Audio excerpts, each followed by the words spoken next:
Next हम बात करेंगे, हमारा जो पहला टॉपिक है कास्टिंग रिलेटेड टर्म्स। तो कास्टिंग रिलेटेड टर्म्स में हम सबसे पहली टर्म देखेंगे फ्लास्क।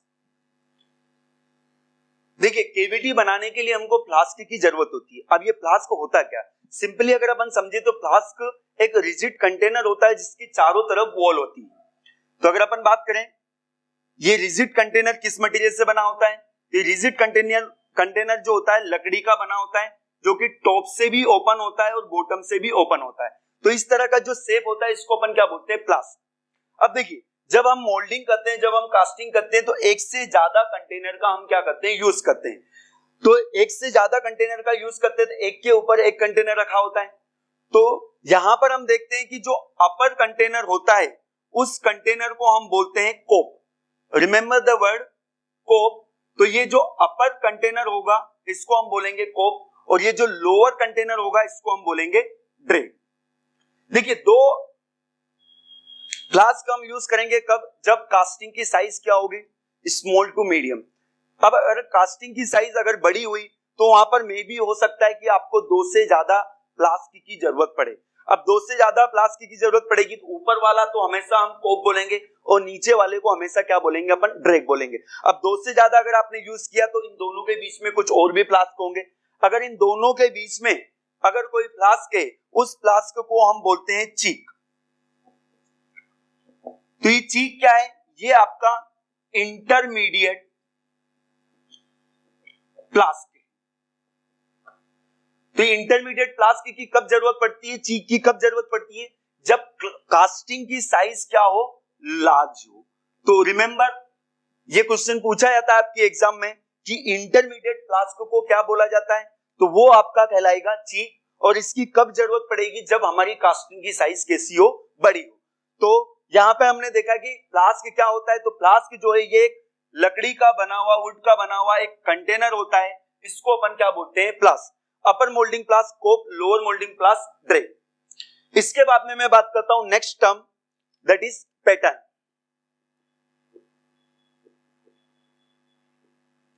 देखिए, मैंने आपको बताया था कि यहां पर कास्टिंग में हम क्या करते हैं, लिक्विड मेटल से डील करते हैं। लिक्विड मेटल को हम जिस भी कंटेनर में डाल देते हैं वो उसका शेप ले लेता है, और जब सॉलिडिफाई हो जाएगा तो वैसा ही हमको एक ऑब्जेक्ट मिल जाएगा। तब यही हमको यहां पर देखना है कि वो जो हम केविटी बना रहे हैं वो केविटी हम कैसी बनाएंगे, जैसा हमको फाइनल ऑब्जेक्ट चाहिए। अब जैसा हमको फाइनल ऑब्जेक्ट चाहिए तो उसी तरह का हमको एक फाइनल ऑब्जेक्ट लेना पड़ेगा, और उस ऑब्जेक्ट से हमको क्या करना पड़ेगा, उस केविटी को बनाना पड़ेगा। तो वो जो फाइनल ऑब्जेक्ट का रिप्लिका होता है जिसकी मदद से हम क्या करते हैं, केविटी बनाते हैं, उस रिप्लिका को हम बोलते हैं पैटर्न। अब देखिए, रिप्लिका क्यों बोला हमने, क्या वो एग्जैक्टली सेम नहीं होता है क्या, यस, वो एग्जैक्टली सेम नहीं होता है, थोड़े बहुत उसमें मॉडिफिकेशन होते हैं। उस मॉडिफिकेशन को हम आगे चल के बोलेंगे अलाउंस। तो पैटर्न के ऊपर हम अलाउंस प्रोवाइड करते हैं, और अलाउंस का मतलब क्या होता है कि हमको जो फाइनल ऑब्जेक्ट चाहिए और जो हमारा पैटर्न है जो कि हम केविटी बनाने के लिए यूज करें, उन दोनों में जो डिफरेंस है उसको हम बोलते हैं अलाउंस। तो पैटर्न क्या हुआ, पैटर्न ये रिप्लिका होता है हमारे फाइनल ऑब्जेक्ट का। ओके, नेक्स्ट अगर मैं बात करूं, थर्ड टर्म जो है वो है कोर। जैसा कि मैंने आपको पहले भी बताया, कोर जो होता है इंटरनल केविटी को प्रोड्यूस करने के लिए हम एक सैंड की ज्योमेट्री, सैंड के शेप को केविटी के अंदर प्लेस करते हैं, उसको हम बोलेंगे क्या, कोर। जैसा कि मैंने आपको बताया कि यहां पर सपोज आपको एक रेक्टेंगुलर ब्लॉक बनाना है। अब ये रेक्टेंगुलर अगर ब्लॉक अगर आपको बनाना है, अगर पूरा सॉलिड है, तो यहां पर आप उसके लिए जो कैविटी होगी वो एज इट इज होगी। उस कैविटी में हम लिक्विड मेटल को पोर करेंगे तो हमको एक फाइनल सॉलिड ऑब्जेक्ट मिल जाएगा। बट सपोज ये सोचिए कि यहां पर आपको एक होल की जरूरत है, हॉरिजॉन्टल पोजीशन में एक होल की जरूरत है। तो हॉरिजॉन्टल पोजीशन में एक होल की जरूरत है तो हम क्या करेंगे, हम यहां पर कैविटी बनाएंगे। अगर इस कैविटी में हमने लिक्विड मेटल पोर किया तो हमको एक सॉलिड ऑब्जेक्ट मिलेगा। और अगर हमको होल की जरूरत है हॉरिजॉन्टल पोजीशन में, तो यहां पर इस हॉरिजॉन्टल पोजीशन में हम क्या करेंगे, कोर को प्लेस करेंगे। ताकि लिक्विड मेटल इसके चारों तरफ आ जाए, और जब सॉलिडिफाई हो जाएगा आपका लिक्विड मेटल तो ये जो बीच में हमने कोर लगाया था इसको हम तोड़ के बाहर निकाल देंगे। इस तरह से हमको इस फाइनल कास्टिंग में एक इंटरनल कैविटी मिल जाएगी। तो ये जो इंटरनल कैविटी बनाने के लिए हम यहाँ पर वो जो सैंड का शेप रखते हैं कैविटी के अंदर उसको हम बोलते हैं कोर। ओके, नेक्स्ट हम बात करते हैं पोरिंग बेसिन।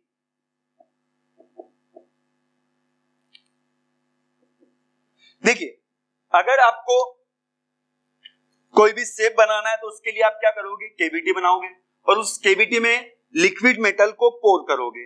अब ये लिक्विड मेटल को आप पोर करने के लिए लेडल लेकर आओगे। लेडल से क्या करोगे, एक फनल शेप कैविटी में उस लिक्विड मेटल को पोर करोगे। तो ये जो फनल शेप कैविटी होती है इसको हम बोलते हैं पोरिंग बेसिन। देखिए, फनल शेप कैविटी, तो इसमें आप देख सकते हो कि इसका ऊपर का क्रॉस सेक्शन एरिया जो होता है क्या होता है, ज्यादा होता है। तब ये क्रॉस सेक्शन एरिया ज्यादा होने से फायदा क्या है कि यहाँ पर आप आसानी से लिक्विड मेटल को क्या कर सकते हो, पोर कर सकते हो। इसके अलावा अगर कोई हेवी इंप्योरिटी आई तो वो हेवी इंप्योरिटी यहां पर स्टक हो जाएगी। तो इसका दो काम है, एक तो ये इजी पोरिंग में हेल्प करता है और सेकंड अगर अपन बात करें तो यहां पर कोई भी हेवी इंप्योरिटी रहेगी उस हेवी इंप्योरिटी को क्या कर लेगा, ये स्टक कर लेगा। तो ये जो फनल शेप कैविटी होती है इसको हम बोलते हैं पोरिंग बेसिन। अब इस पोरिंग बेसिन से जो ये कोनिकल शेप अटैच होता है इसको हम बोलते हैं डाउन स्क्रू। नेक्स्ट जो टर्म है हमारी वो है डाउन स्क्रू।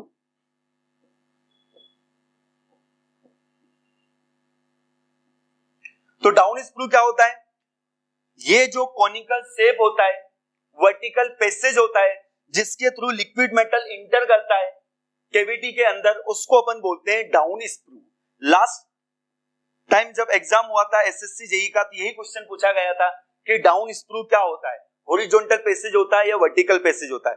तो मैं आपको बताना चाहूंगा कि वर्टिकल पैसेज जो होता है उसको डाउन स्क्रू बोलेंगे, और जो हॉरिजॉन्टल पैसेज होता है जिसके थ्रू आपका लिक्विड मेटल एंटर करता है कैविटी में, उस हॉरिजॉन्टल पैसेज को हम बोलते हैं रनर। तो देखिए, यहां से लिक्विड मेटल आएगा, ये एक हॉरिजॉन्टल रास्ते से होता हुआ कैविटी के अंदर जाएगा। सपोज ये आपकी कैविटी है, तो ये जो पोर्शन होता है इस पोर्शन को हम बोलेंगे रनर। इसके अलावा जहां से एक्चुअली में लिक्विड मेटल एंटर करता है उस पॉइंट को हम बोलते हैं गेट या इन गेट। तो नेक्स्ट जो टर्म है हमारी वो है गेट या फिर इन गेट। तो गेट या इन गेट क्या हुआ, actual entry point of liquid metal, उसको हम बोलेंगे गेट। इसके अलावा कुछ और इंपॉर्टेंट टर्म होती है, जैसे कि मैंने आपको बताया कि कोर जो होता है, कोर को हम यहां पर इस कैविटी के अंदर प्लेस करते हैं। अब कोर कोई हवा में तो रहेगा नहीं, तो कोर को सपोर्ट करने के लिए कुछ मेटेलिक ऑब्जेक्ट का हम यूज करते हैं, तो उस मेटेलिक ऑब्जेक्ट को हम बोलते हैं चैपलेट। तो नेक्स्ट जो हमारी टर्म है वो है चैपलेट। तो चैपलेट क्या होती है, कोर को सपोर्ट करने के लिए हम कैविटी के अंदर कुछ मेटेलिक ऑब्जेक्ट को प्लेस करते हैं। सपोर्ट करने की जरूरत क्यों पड़ी, क्योंकि कोर का खुद का वेट होगा, उसकी वजह से वो नीचे गिर सकता है। इसके अलावा जब लिक्विड मेटल आएगा तो लिक्विड मेटल है तो वो एक फ्लूइड की तरह बिहेव करेगा, तो फ्लूइड की वजह से उसके ऊपर बायोन्सी फोर्स भी आएगा, मेटलोस्टैटिक फोर्स भी आएगा, तो वो अपनी पोजीशन से क्या हो सकता है, डिस्टर्ब हो सकता है। इसलिए आपको चारों तरफ से उस पर सपोर्ट लगाने की जरूरत पड़ती है। अब ये क्वेश्चन आता है कि अगर आपने सपोर्ट लगाया तो वो सपोर्ट तो जब लिक्विड मेटल आएगा तो उसी के अंदर रह जाएगा, इसीलिए हम उस चैपलेट का जो मटेरियल है इस तरह से सिलेक्ट करते हैं कि अगर वो कास्टिंग के अंदर रह भी गया तो भी कोई प्रॉब्लम नहीं होगी। मतलब उसका जो मटेरियल होगा वो आपकी कास्टिंग के मटेरियल के जैसा ही होगा। तो पूछा जाता है कि चैपलेट का मटेरियल क्या होता है, तो जिस मटेरियल की कास्टिंग होती है उसी मटेरियल का हम बनाते हैं चैपलेट। ओके, इसके अलावा चेपलेट्स के अलावा हम इसको सपोर्ट करने के लिए कोर प्रिंट का भी यूज करते हैं। अब ये कोर प्रिंट क्या होता है, देखिए यहां पर इस कोर को सपोर्ट करने के लिए इसका कुछ पोर्शन को हम सेंड के अंदर भी इंसर्ट कर देते हैं, इसके कुछ पोर्शन को हम सेंड के अंदर भी इंसर्ट कर देते हैं। तो अब ये जो एक्स्ट्रा पार्ट है, एक्स्ट्रा पार्ट जो है इसको हम बोलेंगे क्या, कोर प्रिंट। अब बात यह आती है कि कोर प्रिंट बनाते कैसे हैं, कोर प्रिंट किसके ऊपर प्रोवाइड करते हैं। देखिए अगर आपको केवीटी बनाना है, जैसा कि हमारा शेप है ऐसा सिंपल एक रेक्टेंगुलर बॉक्स, तो अगर आपको केवीटी बनाना है तो आप इस तरह का पैटर्न बनाओगे, इस तरह का पैटर्न बनाओगे तो इसी तरह की केवीटी मिलेगी। बट हमको यहाँ पर कोर प्रिंट भी बनाना है, तो कोर प्रिंट अगर हमको बनाना है तो यहाँ पर हम क्या करेंगे, इस पैटर्न के ऊपर कुछ प्रोजेक्शन हम प्रोवाइड करेंगे, इस पैटर्न के ऊपर हम कुछ प्रोजेक्शन प्रोवाइड करेंगे ताकि ये एज इट इज रिप्रोड्यूस हो जाए केवीटी के अंदर। तो ये पैटर्न के ऊपर जो हमने प्रोजेक्शन प्रोवाइड किया है कोर को सपोर्ट करने के लिए, इसको हम बोलते हैं कोर प्रिंट। तो remember the word core print. Core print हम यूज करते हैं कोर को सपोर्ट करने के लिए। किसके ऊपर प्रोवाइड करते हैं, कैसे हम बनाते हैं, हम कोर प्रिंट बनाने के लिए पैटर्न के ऊपर, ये क्या है हमारा पैटर्न है, पैटर्न के ऊपर हम क्या करते हैं, प्रोजेक्शन देते हैं। ओके, इसके अलावा एक और टर्म आती है, वो है हमारी चिल। देखिए चिल जो होती है ये भी मेटालिक ऑब्जेक्ट होती है। चिल मतलब क्या होता है, ठंडा। ये वर्ड किससे रिलेटेड है, कूलिंग से रिलेटेड है। हम देखते हैं कि जब हम कास्टिंग करते हैं तो लिक्विड मेटल जो है हाई टेम्परेचर से लोअर टेम्परेचर रूम टेम्परेचर तक आता है। अब यहां पर अगर हम देखें तो अगर कास्टिंग की साइज क्या है, बहुत ही बड़ी है, उसमें कुछ थिन ज्योमेट्री है, कहीं पर थिक ज्योमेट्री है, तो पूरी कास्टिंग के अंदर सॉलिडिफिकेशन रेट जो है यूनिफॉर्म नहीं मिल पाएगा। और अगर सॉलिडिफिकेशन रेट अगर यूनिफॉर्म नहीं मिल पाया तो वहां पर थर्मल स्ट्रेसेस इंड्यूस होंगे, और थर्मल स्ट्रेसेस की वजह से वहां पर उसके अंदर क्रैक आने की संभावना होगी, उसकी वजह से वहां पर अनडिजायरेबल डिफॉर्मेशन हो जाएगा। तो हमको यूनिफॉर्म कूलिंग रेट प्रोवाइड करने के लिए हम कुछ मेटालिक ऑब्जेक्ट का यूज करते हैं, उस मेटालिक ऑब्जेक्ट को हम बोलते हैं चिल। जिससे कि अगर हम यहाँ पर समझे सिंपल एग्जांपल से, सपोज हमारी कास्टिंग जो है बहुत ही कॉम्प्लिकेटेड है इस तरह की, तो आप देखते हो कि कहीं पर सॉलिडिफिकेशन रेट जो रहेगा ज्यादा रहेगा, जो पोर्शन आपका सैंड से कांटेक्ट है, जो पोर्शन थिन है, वहां पर सॉलिडिफिकेशन रेट जो रहेगा हाई रहेगा, और जो पोर्शन आपका थिक है उस मोल्डिंग सैंड से दूर है तो वहां पर सॉलिडिफिकेशन रेट जो रहेगा क्या रहेगा, स्लो रहेगा। तो हम क्या करते हैं, कुछ मेटालिक ऑब्जेक्ट को हम ऐसी जगह पर प्लेस कर देते हैं जहां पर सॉलिडिफिकेशन रेट जो होता है क्या होता है, बहुत ही स्लो होता है। तो ये जो चिल होती है वो क्या करती है, वो उसकी हीट को, लिक्विड मेटल की हीट को क्या कर लेती है, सिंक कर लेती है। तो वहां पर सॉलिडिफिकेशन रेट जो है वो क्या हो जाता है, बढ़ जाता है। तो उस मेटालिक ऑब्जेक्ट को हम बोलते हैं चिल। अब चिल को हम केविटी के अंदर भी रख सकते हैं, चिल को हम केविटी के बाहर भी रख सकते हैं। अगर केविटी के अंदर अगर हम रखते हैं तो उसको हम बोलते हैं इंटरनल चिल, और अगर हम केविटी के बाहर रखेंगे तो इसको हम बोलेंगे एक्सटर्नल चिल।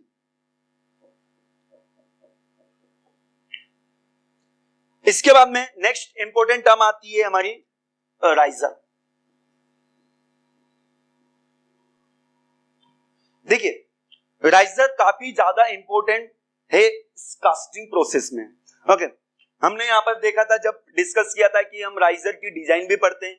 अब अगर उसकी डिजाइन पढ़ रहे हैं इसका मतलब क्या है कि वो एक इंपॉर्टेंट एलिमेंट होगा हमारे इस पूरे गेटिंग सिस्टम का।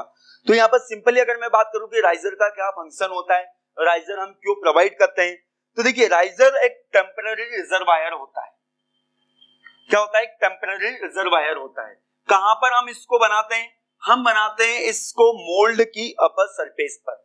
ये जो हमारा कैविटी है इसकी अपर सरफेस पर एक टेम्पररी रिजर्वायर हम बनाते हैं जिसको हम बोलते हैं क्या, राइजर। अब इसका फंक्शन क्या है, देखिए इसका सिंपल सा एक फंक्शन जो है वो तो क्या है कि जब लिक्विड मेटल इंटर करेगा कैविटी के अंदर तो लिक्विड मेटल यहां से जब कैविटी भर जाएगी तो ये राइजर में पहुंचेगा। अब राइजर अगर आपका भर जाएगा तो ये यहां पर आपको इंडिकेट कर देगा कि हमारी कैविटी क्या है, भर गई। तो ये क्या करता है, इंडिकेट करता है कि कैविटी हमारी भर गई। ये जो इसका फंक्शन है ये सेकेंडरी फंक्शन है। तो फिर प्राइमरी फंक्शन क्या है, तो अगर मैं प्राइमरी फंक्शन की बात करूं तो देखिए जब भी कोई भी लिक्विड मेटल हाई टेम्परेचर से रूम टेम्परेचर पर आता है तो उसमें due to intermolecular force of attraction क्या होता है, कॉन्ट्रैक्शन होता है, श्रिंकेज होता है। श्रिंकेज होता है तो साइज जो है वो क्या हो जाती है, कम हो जाती है। सपोज आप इस साइज का आपको कास्टिंग करना है, इसी साइज के आपने क्या करी, कैविटी बनाई और उसमें लिक्विड मेटल आपने पोर कर दिया, और आपने उसको जब बाहर निकाल के देखा आपके फाइनल ऑब्जेक्ट को तो वो इस कैविटी की साइज से क्या मिलेगा, छोटा मिलेगा। तो छोटा मतलब वो क्या है, डिफेक्टिव कंपोनेंट है। तो उसको कंपनसेट करने के लिए हम यहाँ पर राइजर को प्रोवाइड करते हैं। अब एक चीज और आती है यहाँ पर कि उसको कंपनसेट करने के लिए तो हम पैटर्न के ऊपर अलाउंस भी देते हैं। जिन लोगों ने अलाउंस पढ़ रखा होगा आपको पता है कि एक श्रिंकेज अलाउंस हम प्रोवाइड करते हैं श्रिंकेज को कंपनसेट करने के लिए। तो मैं आपको बताना चाहूंगा कि किसी भी मटेरियल का जो श्रिंकेज होता है वो दो स्टेजेस में होता है। दो स्टेजेस कौन कौन सी, यहां पर हम एक एग्जांपल से उसको समझेंगे कि सपोज हमारे पास एक प्योर मेटल है जिसका मेल्टिंग पॉइंट समथिंग ये है, कुछ भी हो सकता है 1100 1200 कुछ भी हो सकता है, ये उसका मेल्टिंग पॉइंट है। हम उसका टेम्परेचर ट्रांसफॉर्मेशन डायग्राम देखेंगे। यहां पर इस एक्सिस पे जो है वो है आपका टेम्परेचर, इस एक्सिस पे जो है वो है टाइम। तो देखिए अगर आपको उस मेटल की कास्टिंग करना है तो आपको डेफिनेटली इस टेम्परेचर से ऊपर तक उसको क्या करना पड़ेगा, हीट करना पड़ेगा। जिस टेम्परेचर तक आप उसको हीट करते हो उस टेम्परेचर को हम बोलते हैं पोरिंग टेम्परेचर। तो pouring temperature must be greater than equal to the melting temperature. तो ये जो है ये मेल्टिंग पॉइंट टेम्परेचर हो गया और ये हो गया आपका पोरिंग टेम्परेचर। तो जब पोरिंग टेम्परेचर पर आपने उसको हीट किया, अब धीरे धीरे जब आप उसको पोर कर रहे हो कैविटी के अंदर तो वो मेल्टिंग टेम्परेचर तक आएगा। अगर मेल्टिंग टेम्परेचर तक आया तो यहां पर टेम्परेचर कम हुआ, कुछ टाइम भी लगेगा। अब यहां पर टेम्परेचर अगर कम होगा तो वहां पर इंटरमोलिकुलर फोर्स ऑफ अट्रैक्शन भी कम होगा, और इंटरमोलिकुलर फोर्स ऑफ अट्रैक्शन अगर कम होगा तो वहां पर डेफिनेटली क्या होगा, श्रिंकेज होगा। तो यहां से यहां तक आने में भी उसमें क्या होता है, श्रिंकेज होता है। अब यहां से यहां तक उसकी स्टेट क्या थी, लिक्विड थी। यहां पर भी लिक्विड है और यहां पर भी लिक्विड है। अब मैं बात कर रहा हूं किसकी, प्योर मेटल की बात कर रहा हूं। तो प्योर मेटल में आपको पता है कि मेल्टिंग पॉइंट जो होता है वही उसका सॉलिडस टेम्परेचर भी होता है। मेल्टिंग पॉइंट और सॉलिडस टेम्परेचर में कोई डिफरेंस नहीं होता है। यहां पर जो स्टेट होती है वो होती है लिक्विड स्टेट, और लिक्विड स्टेट से वो लेटेंट हीट को रिलीज करके वो आ जाता है किसमें, सॉलिड स्टेट में। टाइम लगेगा, एनर्जी यहां से रिलीज हुई है बट टेम्परेचर चेंज नहीं होगा। ये एक आइसोथर्मल प्रोसेस होती है। प्योर मेटल की मैं बात कर रहा हूं। तो यहां पर वो आ जाएगा किस स्टेट में, सॉलिड स्टेट में। तो ये जो पॉइंट होगा इस पॉइंट को बोलते हैं अपन सॉलिडस टेम्परेचर। तो देखिए इन दोनों पॉइंट के बीच में उसकी स्टेट क्या रहेगी, लिक्विड प्लस सॉलिड। यहां पर वो आ गया तो क्या आप उसको यूज कर सकते हो कि क्या आप उसको बाहर निकाल सकते हो क्या, बिल्कुल नहीं निकाल सकते। जब तक हमारा कंपोनेंट रूम टेम्परेचर पर नहीं आ जाता है तब तक हम उसको यूज नहीं कर सकते। तो यहां से कुछ टाइम बाद वो फर्दर आएगा रूम टेम्परेचर पर। तो रूम टेम्परेचर पे आया, सपोज ये जो है ये हमारा रूम टेम्परेचर, तो यहां से यहां तक जो उसकी स्टेट होगी कौन सी होगी, सॉलिड होगी।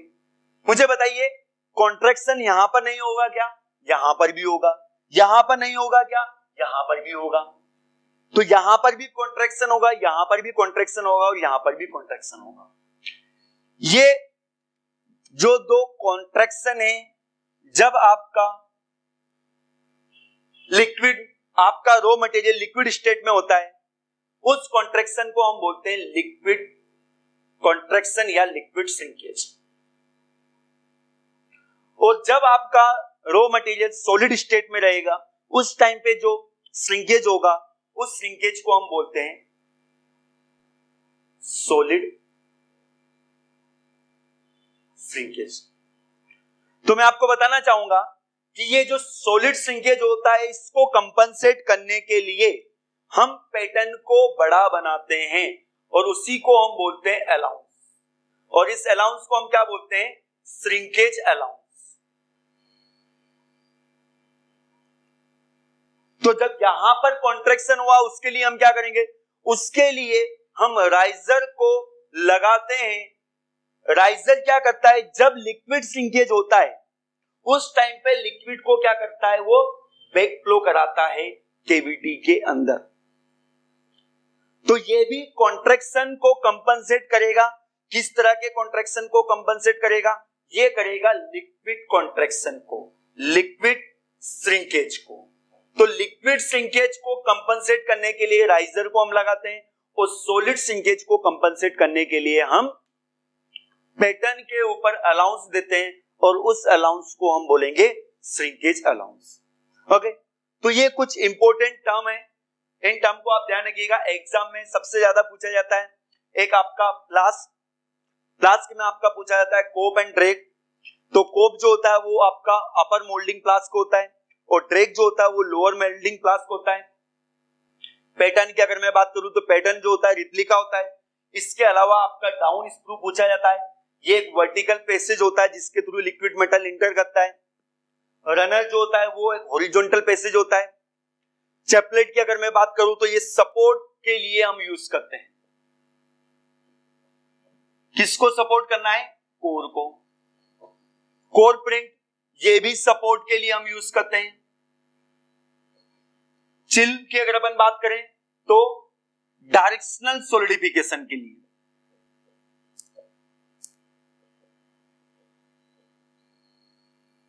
और वहीं पर अगर मैं बात करूं राइजर की, तो राइजर लिक्विड श्रिंकेज को कंपनसेट करने के लिए हम यूज करते हैं। ओके, आज के लिए इतना ही। नेक्स्ट लेक्चर में हम बात करेंगे basic green sand casting process के बारे में। उसमें हम देखेंगे कि अगर आपको किसी कंपोनेंट को बनाना है सैंड कास्टिंग की मदद से, तो उसमें कौन कौन सी स्टेप्स इन्वॉल्व होगी, तो वो सारी चीजें हम देखेंगे नेक्स्ट लेक्चर में। Thank you.